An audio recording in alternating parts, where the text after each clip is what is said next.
কুমিল্লায় লকডাউন কর্মসূচি সফল করতে বিক্ষোভ মিছিল বের করে আওয়ামী লীগ। সকাল থেকে শহরের প্রধান সড়কে দলীয় নেতাকর্মীরা জড়ো হতে থাকেন। এরপর আওয়ামী লীগের উদ্যোগে বিশাল বিক্ষোভ মিছিল বের হয়, যা শহরের বিভিন্ন সড়ক প্রদক্ষিণ করে স্থানীয় বাজারে গিয়ে পৌঁছায়। এ সময় বিএনপি জামাতের নেতাকর্মীরা মিছিলের অগ্রযাত্রায় বাধা দেওয়ার চেষ্টা করে। মুহূর্তেই উত্তেজনা ছড়িয়ে পড়ে পুরো এলাকায়। আওয়ামী লীগের কর্মীরা তখন পাল্টা ধাওয়া দেয় বিএনপি জামাতের দিকে।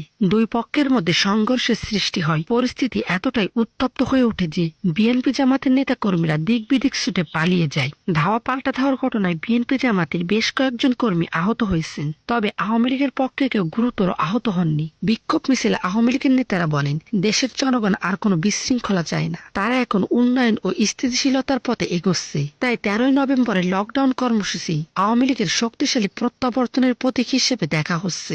জনগণের প্রত্যাশা এই লড়াই শুধু একটি রাজনৈতিক কর্মসূচি নয়, বরং দেশের ভবিষ্যতের জন্য একটি নতুন অধ্যায়ের সূচনা। আওয়ামী লীগের এই দীপ্ত পদক্ষেপ দেশের কোটি মানুষের মনে নতুন আশার আলো জাগাচ্ছে। জয় বাংলা, জয় বঙ্গবন্ধু এই স্লোগানে মুখরিত কুমিল্লার রাজপথ যেন আজ বলে উঠেছে, আওয়ামী লীগ ফিরছে নতুন শক্তি নিয়ে, নতুন স্বপ্ন নিয়ে।